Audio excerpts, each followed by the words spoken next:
پھر اس کے بعد یہ بھی روایت ملتی ہے کہ آپ نے کچھ اس میں سے اپنی ذات کے لیے یا کوئی باندی وغیرہ تھی جس کو آپ نے استعمال فرمایا، تو لوگوں کو اعتراض ہونے لگا کہ یہ دیکھیے حضرت علی خود کے لیے تو استعمال کر رہے ہیں، ہمارے لیے استعمال نہیں کرنے دے رہے ہیں۔ یہاں تک کہ روایتوں میں یہ بھی آتا ہے کہ حضرت بریدہ رضی اللہ عنہ وارضاہ جو صحابی رسول تھے، ان کا نام بھی آتا ہے، وہ آ کر حبیب پاک صلی اللہ علیہ وسلم سے شکایت کی کہ یا رسول اللہ صلی اللہ علیہ وسلم معاملہ ایسا ایسا ہے کہ حضرت علی نے ایسے کیا۔ تو آپ صلی اللہ علیہ وسلم نے پوچھا کیا تمہارے دل میں علی کے لیے بدگمانی پیدا ہوئی ہے؟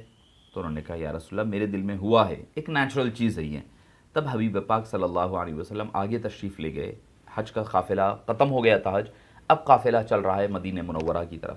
اب مدینہ منورہ کا جو راستہ ہے، جو حضرات مدینہ مکہ وغیرہ کے راستوں سے واقف ہیں وہ سمجھ سکتے ہیں، مکہ مکرمہ سے جدہ سے ہم سیدھے جاتے ہیں تو رابغ سے پہلے ایک میقات آتی ہے جس کو جحفہ کہا جاتا ہے۔ جحفہ کے مقام سے بالکل ایک 7 کلومیٹر پیچھے مقام ہے جس کو کہتے ہیں غدیر خم، یا تو اس میں تالاب کا نام ہے جہاں پر ابھی بھی پانی ہے، آج اس کو حاضری کا شرف حاصل ہوا ہے، وہاں پر پانی ہے، اس ایریا اور اس مقام کا نام غدیر خم کہا جاتا ہے۔ اور وہ ایک ایسا علاقہ تھا، ایسا مقام تھا جہاں سے آپ کہہ لیں کہ بھئی چار طرف چار راستے، چورستہ تھا وہ، یمن والے یمن کی طرف نکلتے سیدھے، اور شام والے الگ راستہ لیتے، مدینے والے الگ راستہ، یمن والے الگ، تو ہر ایک کا راستہ وہاں سے علیحدہ ہونے لگتا۔ تو حبیب پاک صلی اللہ علیہ وسلم نے وہاں پر خطبہ ارشاد فرمایا، وہاں پر آپ صلی اللہ علیہ وسلم نے خطبہ ارشاد فرمایا۔ وہ ایریے اور مقام کا نام خم کی وادی کہا جاتا ہے یا غدیر خم کہا جاتا ہے۔ تو حضرت برا بن عازب رضی اللہ عنہ، حضرت زید بن ارقم رضی اللہ عنہما سے مروی ہے، وہ فرماتے ہیں کہ حبیب پاک صلی اللہ علیہ وسلم وہاں تشریف لائے اور ممبر لگوایا گیا، اور وہاں پر آپ صلی اللہ علیہ وسلم نے خطبہ دیا۔ پہلے تو کئی باتیں بیان فرمایا کہ میں انی ترکت فیکم الثقلین، میں تمہارے درمیان دو بھاری چیزیں چھوڑے جا رہا ہوں، بھاری وزنی چیزیں، ثقلین۔ کیا فرمایا؟ کتاب اللہ، اللہ کی کتاب، وعطرتی، اور میرے اہل بیت، عطرتی اہل بیتی، میری عطرت اہل بیت کون ہے؟ وضاحت بھی فرما دی، کتاب اللہ بھی ضروری ہے، عطرت یعنی اہل بیت بھی ضروری ہے۔ تو معزز سامعین کرام آپ دیکھیں گے کیا کتاب، اب یہ سوچنے والی بات ہے، ایک ذہن میں آتی ہے بات، کیا کتاب اللہ کافی نہیں تھی؟ جو حبیب پاک صلی اللہ علیہ وسلم نے عطرت کو، اہل بیت کو بھی شامل فرمایا، کیا کتاب اللہ کافی اور وافی نہیں ہے؟ حالانکہ قرآن خود کہتا ہے وَتِبْيَانًا لِكُلِّ شَيْءٍ، ہر چیز کا حکم اللہ نے قرآن میں ذکر فرمایا ہے۔ پھر کیا بات ہے کہ حضرت محمد مصطفیٰ صلی اللہ علیہ وآلہ وسلم نے قرآن کریم کے ساتھ اپنی عطرت اہل بیت کو شامل فرمایا، تو پتہ چلتا ہے کہ قرآن کریم تھیوری ہے اور اس کا پریکٹیکل اہل بیت اطہار کی ذوات قدسیہ ہے۔ اگر آپ کو دیکھنا ہے قرآن کی آیتوں پر کیسا عمل کرنا ہے تو ادھر یہ حضرت علی مرتضیٰ کی سیرت دیکھو، بی بی فاطمۃ الزہرا کی سیرت دیکھو، حضرت امام حسن کی سیرت دیکھو، امام حسین رضی اللہ عنہم اجمعین کی سیرت مبارکہ وعلیہم السلام کی سیرت دیکھیں۔ تو معزز سامعین کرام، حبیب پاک نے فرمایا کہ میں تم میں دو بھاری چیزیں چھوڑے جاتا ہوں، اگر تم ان دونوں کو تھام لوگے، تمسکا بہما فرمایا، ان دونوں کو، کوئی ایک کو نہیں، کسی ایک منزل پر بھی دونوں کو علیحدہ نہیں فرمایا حبیب پاک صلی اللہ علیہ وسلم، دونوں کو ساتھ معیت کے ساتھ بھیجا، فرمایا کہ اگر تم یہ ولن یتفرقا، اگر تم یہ دونوں کو میں جدائی نہیں ڈالو گے، علیحدہ نہیں کرو گے، یعنی قرآن پکڑ لیے اہل بیت کو چھوڑ دیے، اہل بیت کو پکڑ لیے قرآن کو چھوڑ دیے، تو آپ نے فرمایا کہ لن تضلوا بعدی، تم میرے بعد ہرگز گمراہ نہیں ہوگے، اگر شرط لگائی کہ تم ان دونوں کو مضبوطی سے تھام لو، حتیٰ یرید علی الحوض، یہاں تک کہ یہ دونوں ملے ہوئے، تثنیہ کا صیغہ استعمال، ڈبل صیغہ استعمال فرمایا، کیا کہتے ہوئے؟ یہ دونوں یعنی قرآن اور اہل بیت، یرید علی الحوض، یہ دونوں میرے پاس حوض کوثر پر آئیں گے، یعنی حوض کوثر بھی قیامت کی ہولناکیاں بھی اہل بیت میں اور قرآن میں جدائی نہیں ڈالے گی۔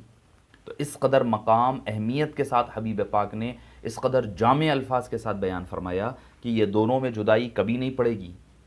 تو مطلب کیا؟ قرآن حق ہے تو اہل بیت بھی ہر وقت حق پر رہیں گے، چاہے حضرت مولا مشکل کشا ہو، کا جنگوں کا معاملہ ہو، امام حسن مجتبیٰ کا معاملہ ہو، امام حسین کا معاملہ ہو، قیامت تک فرمایا کہ حتیٰ یرید علی الحوض، جب تک کہ یہ حوض پر آئیں گے میرے پاس، حوض کوثر پر، یہ دونوں میں جدائی نہیں ہوگی۔ تو معزز پھر اس کے بعد فرمایا میں یہاں دیکھوں گا تمہیں حوض کوثر پر کہ تم نے ان کا حق ادا کیا یا نہ کیا۔ یہ حدیث پاک بیان فرمانے کے بعد آپ صلی اللہ علیہ وسلم نے صحابہ سے سوال کیا، کیا تم نہیں جانتے کہ میں مومنین کی جانوں سے زیادہ ان کا محبوب ہوں؟ میں کیا تمہارا محبوب نہیں ہوں؟ انہوں نے کہا یا رسول اللہ بلا کیوں نہیں یا رسول اللہ؟ آپ نے فرمایا کیا تم نہیں جانتے کہ میں ہر مومن کی جان سے زیادہ اس کو محبوب ہوں؟ تمام نے کہا یا رسول اللہ بالکل آپ بجا فرما رہے ہیں، یقیناً ہے، بلا کیوں نہیں؟ تب آپ نے پھر پوچھا اے اللہ جس کا میں محبوب ہوں، جس کا میں مولا ہوں،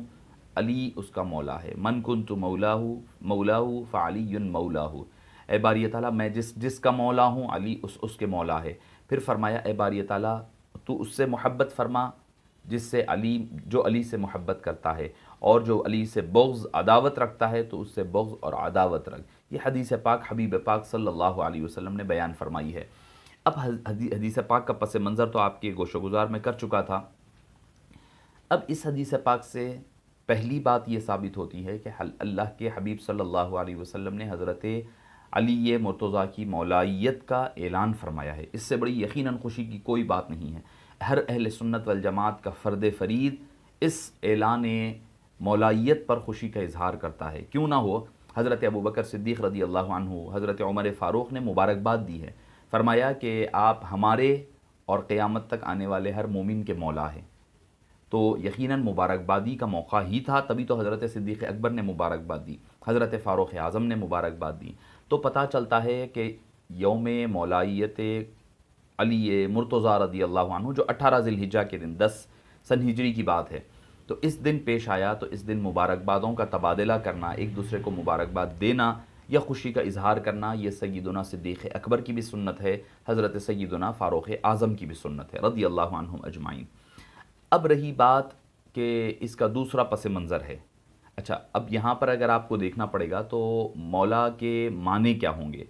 چونکہ مختلف معنی مختلف حضرات استعمال کرتے ہیں، جس کی وجہ سے کئی مقامات پر لوگوں میں شکوک و شبہات پیدا ہو جاتے ہیں، اور چونکہ اہل تشیع حضرات نے اس کے دوسرے معنی لیے ہیں، مولا کے معنی انہوں نے دوسرے لیے ہیں ولایت سے، تو اس کے بارے میں حضرت ابن اثیر علیہ الرحمہ جو لغت کے مشہور محقق ہے اور لغت دان ہیں، انہوں نے مولا کے تحت لکھتے ہیں کہ ایسا لفظ ہے جس کے کئی معنی آتے ہیں، کثیر المعانی یہ لفظ ہے، اور اس کے معنی آپ بیان فرماتے ہیں کہ مولا کے معنی پہلا لفظ فرماتے ہیں کہ پروردگار رب، دوسرا مالک،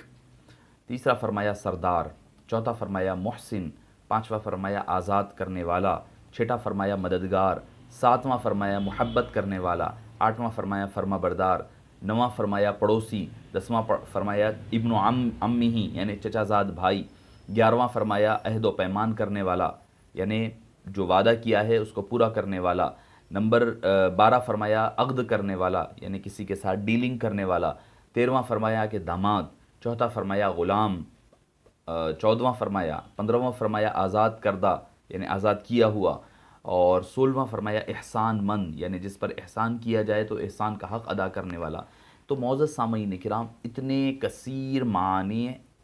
اس لفظ کے ملتے ہیں۔ تو اب اس سے نگران، والی اور خلیفہ کے بھی معنی آتے ہیں مولا کے۔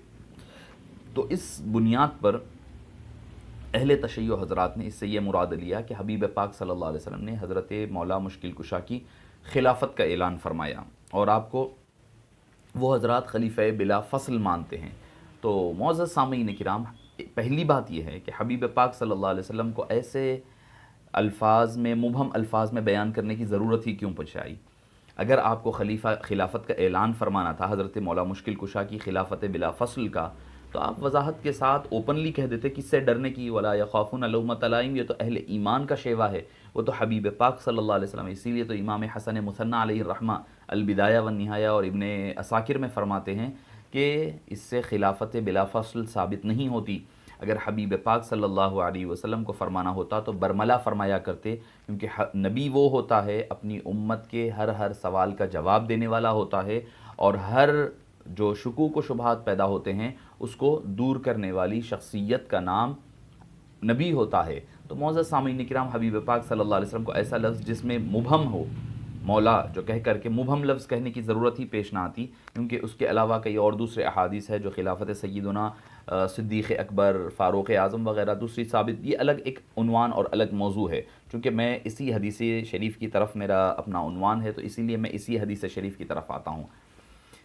اس حدیث پاک میں ایک اور بات ہے کیا ہے؟ فرمایا کہ ولایت اور عداوت کو دونوں کو ساتھ ساتھ ذکر فرمایا حبیب پاک صلی اللہ علیہ وسلم نے۔ اب رب کا لفظ حضرت علی کے لیے، حبیب پاک دونوں کے لیے استعمال نہیں ہو سکتا۔ پروردگار کا،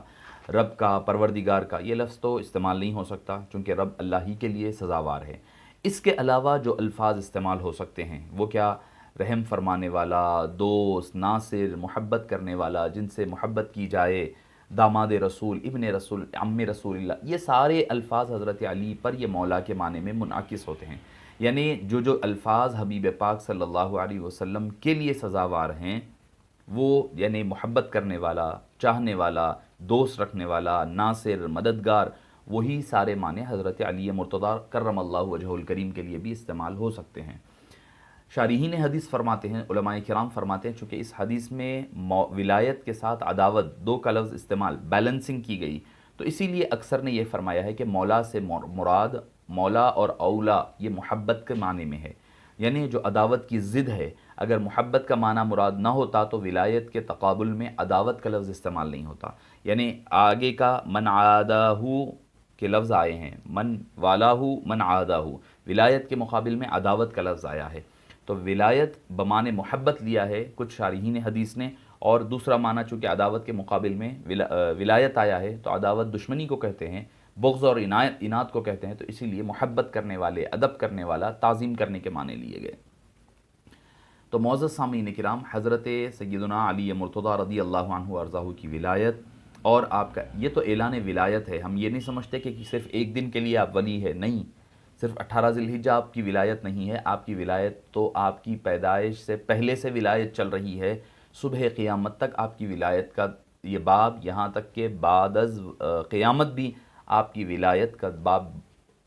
اوپن ہے، کھلا ہوا ہے، اور آپ کی ولایت جاری ہے۔ ہم سب آپ کے گدا ہیں، آپ ہمارے والی اور مولا ہیں۔ اگر مولا کا لفظ سے خلافت بلا فصل مراد لیا جائے گا تو ایک مشکل آئے گی، وہ یہ ہے کہ حبیب پاک صلی اللہ علیہ وسلم نے حضرت سیدنا زید بن حارثہ رضی اللہ عنہ کے لیے بھی مولا کا لفظ استعمال فرمایا ہے۔ حدیث بخاری شریف ہے، صلح حدیبیہ کے بعد حضرت سیدنا امیر حمزہ رضی اللہ عنہ کی ایک صاحبزادی تھی، بعض نے کہا حضرت امامہ تھی وہ، تو ان کے بارے میں اختلاف پیدا ہوا کہ کون ان کو لے۔ حضرت جعفر نے کہا کہ میں لوں گا، حضرت علی کہنے لگے کہ میں لوں گا، اور حضرت زید بن حارثہ نے کہا کہ میں ان کو پالوں گا اور میری ذمہ داری میں آئے گی وہ، چونکہ ان کی کفالت کا مسئلہ تھا، مکے میں تھی۔ حضرت علی نے کہا کہ وہ میری چچیری بہن ہے، چچا کی بیٹی ہے، تو میں لوں گا، میرا ایک رشتہ ہے۔ حضرت جعفر نے کہا وہ تو رشتہ میرا بھی ہے، پلس یہ کہ ان کی خالہ جو ہے میرے رشتے میں ہیں، میری اہلیہ ہے۔ حضرت زید نے کہا کہ حضرت امیر حمزہ میرے رضائی بھائی ہیں، ثویبہ نے رضی اللہ عنہ نے دونوں کو دودھ پلایا تھا، حضرت زید بن حارثہ کو، زید کو اور ان کو۔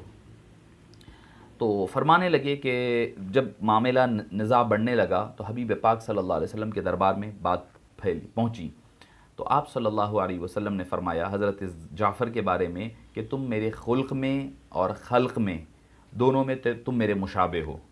یعنی اخلاق میں، کردار میں تم میرے مشابہ، تینوں کی تعریف فرمائی، تینوں کے بارے میں ایک حدیث کا ٹکڑا ارشاد فرمایا۔ حضرت علی کو فرمایا انت منی و انا منکا، اے علی میں تم سے ہوں، تم مجھ سے ہو۔ حضرت زید کے بارے میں فرمایا انت اخونا و مولانا،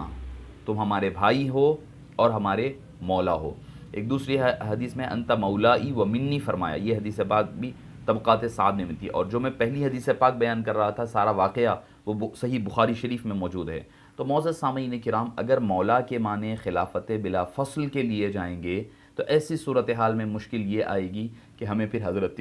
زید بن حارثہ کو بھی مولا اور خلیفہ بلا فصل ماننا پڑے گا،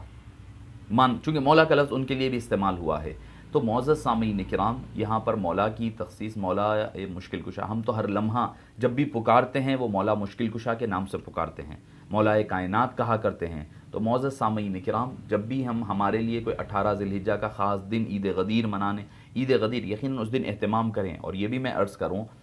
کہ 18 ذی الحجہ حضرت سیدنا عثمان غنی رضی اللہ عنہ وارضاہ کی شہادت کا دن ہے، اتفاق اجماع پر۔